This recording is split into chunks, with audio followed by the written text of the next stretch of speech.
Baik, terima kasih. Kepada Dokter Mesa kami persilahkan. Waktunya 20 menit, Dokter Mesa. Ya, terima kasih. Aduh, belum napas ini masuk sudah disuruh presentasi ya.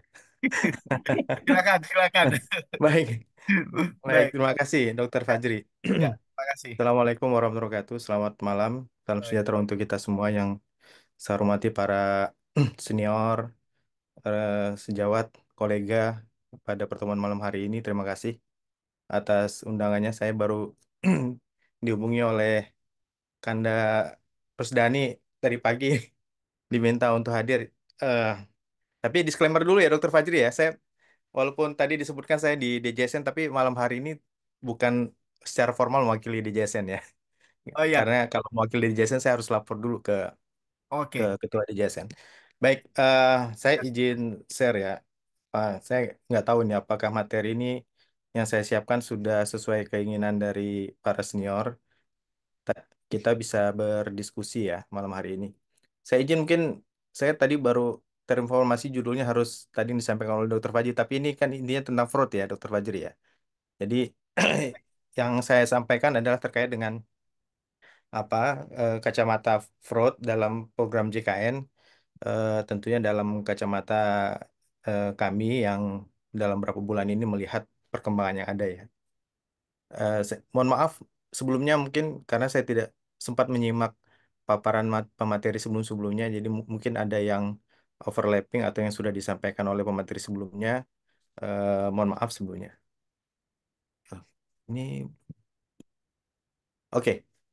Saya harus menyampaikan dulu nih bahwa terkait dengan program jaminan kesehatan ini masuk dalam program prioritas eh, Presiden baru kita yaitu Pak Prabowo, dan ini masuk dalam 17 program prioritas tentunya. Kalau kami di DJSN melihat ini bahwa karena ini masuk program prioritas maka eh, apa mau nggak mau ya kita harus serius untuk melihat program jaminan kesehatan ini harus berkesinambungan. Jika kemudian ditemukan ada permasalahan-permasalahan, maka diperlukan langkah-langkah mitigasi terlebih dahulu untuk mencegah problematika JKN ini semakin besar. Dan jika diupayakan solusinya tentu diharapkan tidak timbul masalah baru atau masalah yang sudah ada tidak menjadi lebih besar lagi. Ini memang apa menjadi prioritas ya. Waduh. Nah, ini mungkin sedikit ya, Dokter Fajri ya. Saya ingin menggambarkan dulu terkait dengan apa itu dana jaminan sosial ya, khususnya dana jaminan sosial di program kesehatan atau jaminan kesehatan nasional. Sebagaimana kita ketahui, terkait dengan dana jaminan sosial kesehatan atau DJS kesehatan itu memiliki sumber-sumber. Yang pertama adalah sumbernya salah satunya adalah dari iuran. Dan saya rasa ini sumber yang terbesar ya terkait dengan dana jaminan sosial. Nah, di dalam sumber DJS yang berupa iuran itu ada dua jenis keuangan yang masuk. Yang pertama adalah sumbernya itu dari keuangan negara, di mana kalau di dalam keuangan negara itu kita bisa breakdown premi-premi atau iuran mana saja yang sumbernya dari keuangan negara.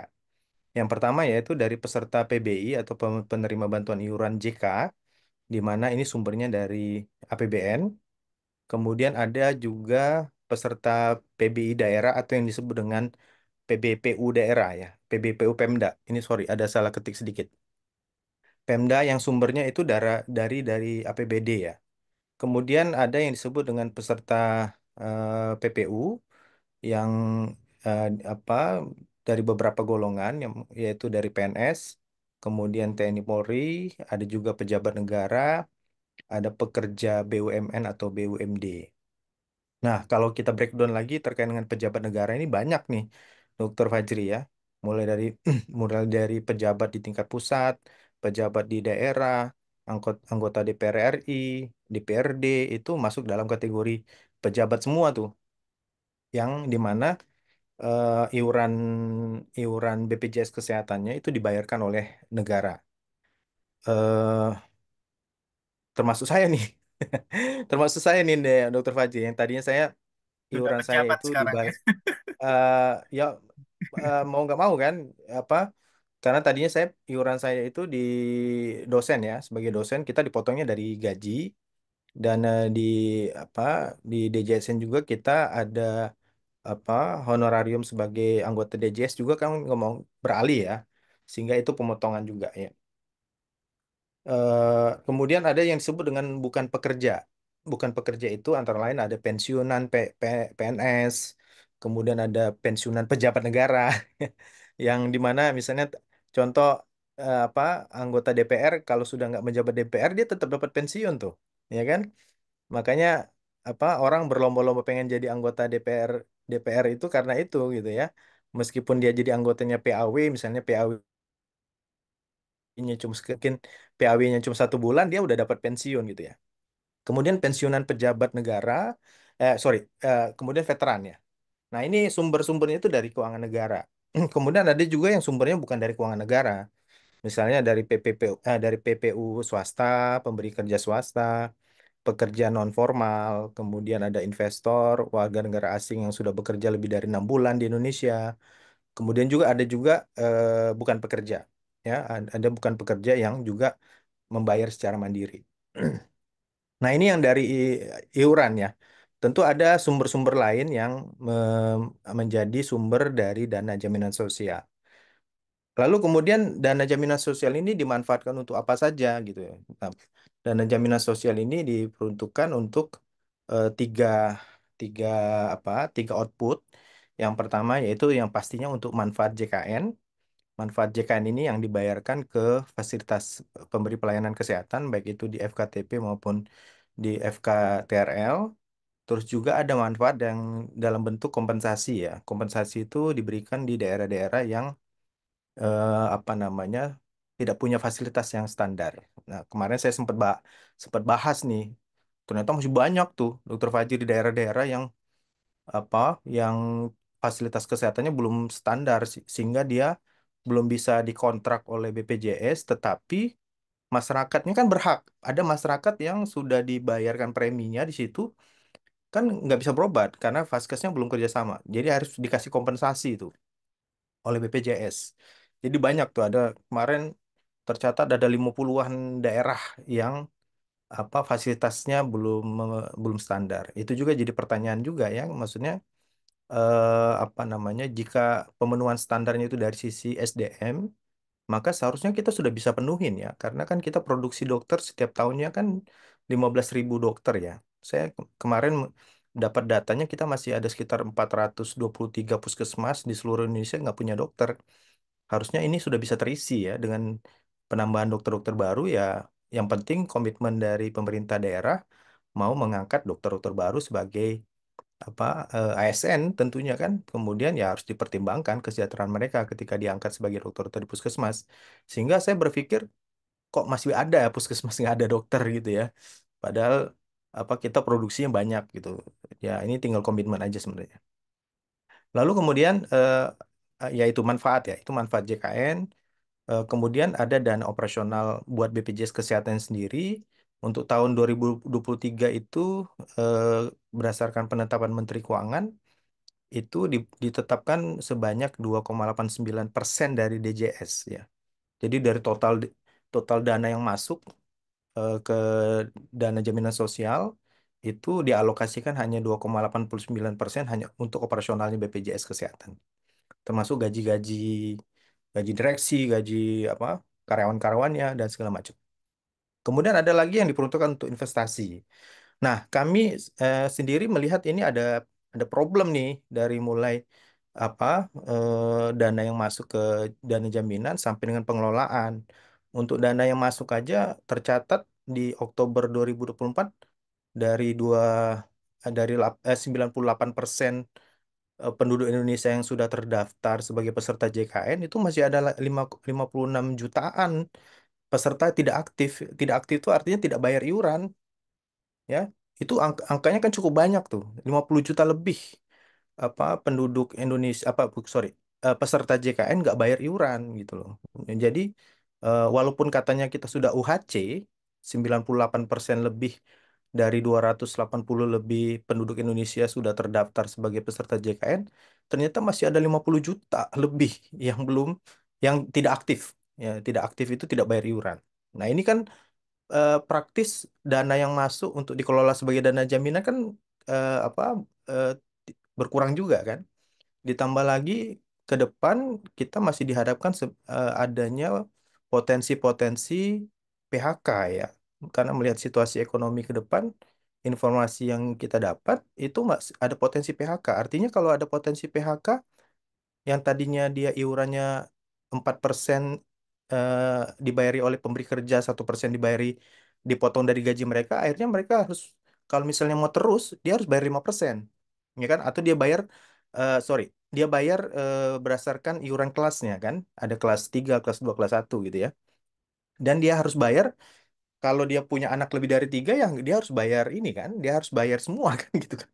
Nah, jadi beban lagi kan. Kalau nggak kerja dia gimana bayarnya itu iuran? Artinya apa? Kalau nanti ke depan eh, banyak yang di PHK akan ada potensi lagi yang tadinya terdaftar sebagai peserta aktif jadi tidak aktif karena nggak sanggup bayar iuran. Ya, ini situasi yang akan kita hadapi gitu ya. Lalu kemudian ada fraud, fraud JKN ya. Fraud ini kan sebenarnya kan sudah lama kita dengar fraud fraud ini. Cuma kan ini kan barang apa sebenarnya fraud ini ya? Dari sekitar kurang lebih 2018 yang lalu kita sudah bicara tentang fraud. Tapi apa ini barangnya fraud ini gitu ya? Dan ternyata fraud ini mengganggu katanya. Katanya mengganggu banget dari eh, pengelolaan dana DJS terkait dengan manfaatnya. Oke, kita kupas satu-satu. Sorry. Nah, kalau bicara tentang pelaku, mungkin sudah disampaikan oleh pemateri sebelumnya ya, apa Dokter Fajri ya. Pelakunya kan apa banyak deh pelakunya. Semuanya bisa jadi pelaku nih, pelaku pelaku fraud ya. Baik itu pesertanya bisa juga fraud, BPJS-nya juga bisa fraud. Apakah itu BPJS? Tapi saya rasa BPJS yang fraud ini mungkin di level-level apa cabang atau apa wilayah yang mungkin bisa fraud ya. Karena ada jenis fraud itu terkait dengan gratifikasi kan. Jadi bisa bisa ada main mata antara Vaskes dengan BPJS-nya untuk ya udah tolong ini di apa dilolosin deh verifikasinya nanti hasil verifikasi nanti kita kasih deh bonusnya buat buat ini buat BPJS kan gitu. Kemudian Fasiankes ya, Fasiankes juga bisa melakukan fraud dan fraud ini bisa dilakukan tidak hanya rumah sakit gitu, bisa juga dari FKTP juga bisa kan, karena kan di FKTP kan selain kapitasi kan ada juga klaim non kapitasi kan oleh FKTP ya, baik itu puskesmas, baik itu klinik maupun praktek perorangan. Kemudian juga bisa fraud itu bisa dilakukan oleh penyedia obat alat kesehatan ya, yang mungkin tidak apa harga obatnya tidak sesuai dengan apa Fornas dan lain-lain gitu ya atau kemudian apa ya main mata soal apa pemberian gratifikasi kepada dokter untuk meresepkan obat-obatan meskipun tidak sesuai indikasi dan lain-lain. Kemudian juga pemangku kebijakan lain. Nah, ini banyak ya. Sebenarnya banyak banget jenis fraud kalau kita baca di peraturan Permenkesnya gitu ya. Tapi ini jenis-jenis yang selama ini ditemukan ada yaitu mulai dari phantom billing, kemudian ada self referral ya. Saya waktu di rumah sakit di manajemen rumah sakit saya menemukan juga nih kasus-kasus ini dilakukan oleh oleh apa staf kami gitu, Dokter Fajri. Bagaimana phantom billing gitu ya. Kemudian apa ada dokter yang punya apa praktek di tempat lain, kemudian dia merujuk pasien dari rumah sakit itu ke tempat dia lagi gitu ya. Jadi kontrolnya bukan dikontrol di rumah sakit kita, kontrolnya di tempat lain gitu. Kemudian ada upcoding ya, apa namanya, ada repeat billing, ada lagi apa fragmentasi ya dan lain-lain. Ada juga iur biaya. Iur biaya juga banyak juga tuh. Tiba-tiba pasien atau keluarga pasien lapor, ini kami diminta uang tambahan ini untuk alat misalnya oleh dokternya. Ya, saya dulu waktu di manajemen juga beberapa kali kita panggil teman sejawat dokter, ini kenapa bisa ada pasien diminta apa tambah biaya alat terus transfernya ke rekening pribadi dokter, ini gimana ceritanya di dalam rumah sakit harusnya nggak boleh kayak gitu kan? Kan harusnya transaksi itu harus pengetahuan apa manajemen dan kita punya prosedur untuk transaksi-transaksi di rumah sakit gitu ya. Jadi eh, saya sering mengatakan kalau manajemen di rumah sakit nggak ada istilah inside trading. Nggak ada itu orang di dalam rumah sakit berdagang sendiri gitu, nggak boleh. Ya, karena semuanya harus apa akuntabel di rumah sakit. Ya banyak lah ya, Dokter Fajri ya, apa namanya? Nah, saya pernah juga bicara kurang lebih tahun berapa ya, 2018 atau 2019 ya. Saya bicara tentang artificial intelligence, di mana terindikasi waktu itu 2018 tuh, saya ingat.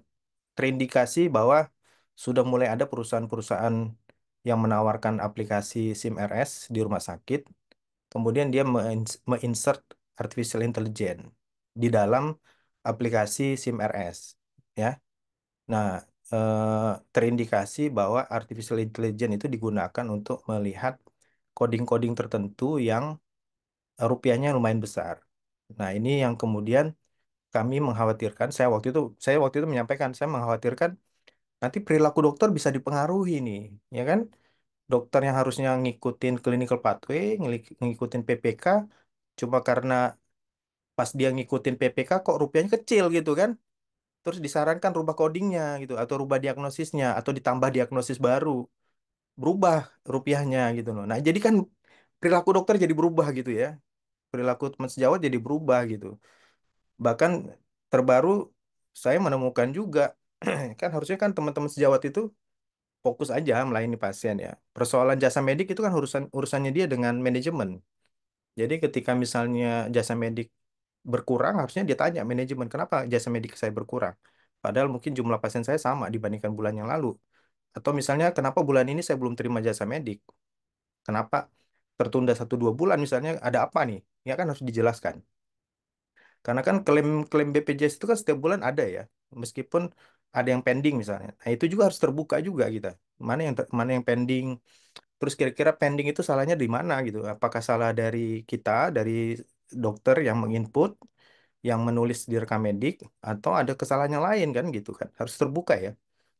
Artinya biar transparan permasalahan pending claim ini ada di mana masalahnya? Apakah di dokter, apakah di Kesmi, apakah di codernya rumah sakit, atau di verifikator gitu. Jadi biar jelas informasinya.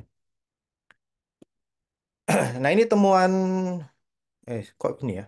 Sorry, ini dulu. Ini apa? Kenapa dibentuk tim anti fraud ya? Saya coba menelusurin kenapa sih dibentuk tim anti fraud, terus kenapa di dalamnya ada KPK gitu ya? Kan ini kan persoalan kesehatan, ngapain ada KPK di dalamnya gitu? Ternyata tadi yang kajian yang di awal tadi, jadi ada sumber-sumber DJS itu yang berasal dari dana keuangan negara gitu ya. Sehingga KPK pun terlibat, BPKP terlibat di dalam tim anti fraud. Lalu tim anti fraud ini di tahun 2018 menemukan ada temuan, ada temuan di 3 provinsi, apa catatan-catatan apa phantom billing, kemudian manipulasi diagnosis dengan angka yang cukup besar ya. Padahal ini baru 3 provinsi gitu ya. Ya, jadi mungkin mereka bisa mengkalkulasi juga, wah, baru 3 provinsi ditemukan angka seperti ini. Gimana? Kalau misalnya ditelusuri di semua provinsi gimana gitu kan angka-angkanya. Nah, itu akhirnya temuannya di sini nih. Sorry, harusnya di sini. Temuannya di 2023 gitu. Jadi untuk satu apa fraud saja untuk phantom billing, temuan mereka itu untuk rumah sakit tipe A saja ada 29 miliar lebih ya, klaim fiktif. Itu hasil dari pemeriksaan dokumen. Kemudian rumah sakit tipe B 1,3 miliar, rumah sakit tipe C 4,3 miliar. Ya ini apa namanya? Cukup mengkhawatirkan juga ya temuan-temuan ini. Jadi padahal ini untuk satu satu jenis fraud gitu ya. Satu jenis fraud. Nah, ini yang sempat heboh juga di media massa. Sempat heboh di media massa terkait dengan rumah sakit yang ditemukan fraud, kemudian disuruh kembalikan, dan ada beberapa rumah sakit yang terpaksa diputus kerjasamanya. Saya sempat sempat menelusuri juga informasi-informasi ini. Ternyata ada rumah sakit yang sudah telanjur terekspos informasinya, tapi ternyata masih dilakukan penghitungan kembali angka fraudnya, ya. Jadi saya mengkritis juga. Maksud saya gini, ini ada masalah masalah terkait dengan pemberitaan ini agak repot juga teman-teman rumah sakit. Kalau misalnya dia masih dihitung kembali angkanya, harusnya jangan terekspos kan ke media massa. Karena kan ini repotnya kan karena perspektif publik ya. Perspektif publik udah rusak duluan nih nama rumah sakit. Gitu loh. Padahal masih akan dihitung kembali gitu. Masih akan dihitung kembali. Lalu kita juga melihat apa dari sisi regulasi memang eh, yang kasihan memang rumah sakit swasta ya, Dokter Fajri ya. Jadi kalau misalnya terjadi masalah apa-apa di rumah sakit swasta, sanksi administrasinya itu langsung diputus kerjasama gitu. Tetapi kalau rumah sakit pemerintah nggak bisa diputus kerjasama ya. Nah ini juga Kak, eh, kami melihat eh, apa jangan sampai justru praktek fraud itu terjadi di rumah sakit pemerintah, tapi ya itu tadi karena nggak mungkin diputus kerjasamanya, jadinya penanganannya jadi tidak adil gitu ya. Nah ini juga perlu dilihat kembali gitu. Pada intinya adalah kita prinsipnya, eh, nah ini juga penerapan sanksi ya. Ini beberapa diskusi penerapan sanksi administratif seperti misalnya teguran, pemutusan kerjasama tidak menghapus sanksi pidana gitu. Nah, apalagi kemudian untuk phantom billing ini nih Dokter Fajir. Phantom billing ini melebar kemana-mana tuh apa namanya diskusi dan kajian-kajiannya.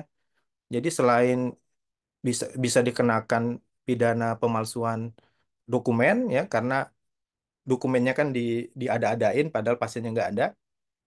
Tapi juga karena tadi ada keuangan negara tadi gitu loh. Jadi dikenakan pasal tipikor kan gitu kan. Nah, cuma juga kan jadi diskusi juga gini. Jadi diskusinya tuh pelakunya sebenarnya siapa nih pelakunya? Kalau pelakunya itu ternyata perorangan, tidak diketahui oleh manajemen, pertanyaannya apakah tepat kalau rumah sakitnya langsung dikasih sanksi gitu ya? Langsung dikasih sanksi pemutusan kerjasama rumah sakitnya. Padahal lokus kejadiannya hanya di satu oknum misalnya, eh, dan oknumnya juga nggak jelas kan, oknumnya apakah dokter, apakah koder gitu ya. Itu juga harus ditelusurin gitu. Nah, kecuali kalau misalnya tindakan itu diketahui oleh manajemen atau bahkan manajemen terlibat dalam membuat sistem agar rumah sakit mendapatkan keuntungan dari tindakan-tindakan fraud misalnya. Cuma kan itu kan perlu pendalaman ya, perlu investigasi lagi gitu ya, perlu investigasi lagi. Nah, eh, saya sempat diskusi juga ya kita kalau misalnya langsung putus kerjasama, padahal kejadiannya misalnya kejadiannya untuk kasus-kasus di Objin misalnya, apakah diputus kerjasama terus bagaimana tuh pasien-pasien yang di penyakit dalam, penyakit paru, apa onkologi dan lain-lain kan akhirnya terganggu semua gitu ya pelayanan pasien yang lain kan, padahal lokus kejadiannya, lokus perbuatannya ada di satu layanan misalnya kan gitu. Nah itu juga mungkin perlu pendalaman-pendalaman lagi supaya pada prinsipnya kita setuju penanganan apa tindakan pelanggaran itu harus di diberikan sanksi ya pelanggaran. Tetapi jangan sampai sanksinya justru merugikan peserta yang sebenarnya tidak tahu permasalahan ini dan kejadian itu tidak tidak di semua lokus gitu ya. Ini juga penting. Kemudian diskusi kita, perdebatan kita adalah mengenai BPJS itu sebenarnya pengen asas ultimum remedium ya. Jadi pidana itu nanti dulu lah gitu ya. Apa ke belakang aja. Tetapi kan KPK beda kacamatanya ya. KPK walaupun KPK ada tim pembinaan juga dari 2018 saya tahu betul itu KPK untuk persoalan gratifikasi aja KPK punya tim pembinaan gitu. Jadi membina supaya di lingkungan kesehatan tidak melakukan gratifikasi. Ada memang mekanisme pembinaan, tapi eh, apa mekanisme pembinaan itu ternyata punya waktu gitu. Jadi ada satu waktu keputusannya tidak lagi pembinaan tapi sudah harus ada penindakan. Nah, ini kan juga repot ya bagi kita. Wah, sudah masuk penindakan dan secara legitimasi mereka berhak untuk melakukan penindakan-penindakan itu. Nah, ini yang juga mungkin perlu diketahui dan juga perlu diantisipasi. Jadi mungkin itu apa dari saya, Dokter Fajri. Saya ingin mendengar lebih banyak tentunya dari para senior sejauh sekalian tentang situasi di di pelayanan. Walaupun saya juga terlibat di pelayanan, eh, sedikit banyak saya tahu juga bagaimana kondisi-kondisi di pelayanan. Tapi tentu informasi dan insight-insight baru dari para senior sejauh sekalian itu juga penting. Eh, Terima kasih. Mohon maaf bila ada yang kurang berkenan. Saya kembalikan kepada Dr. Fajri. Bila taufiq wal hidayah. Assalamualaikum warahmatullahi wabarakatuh. Waalaikumsalam.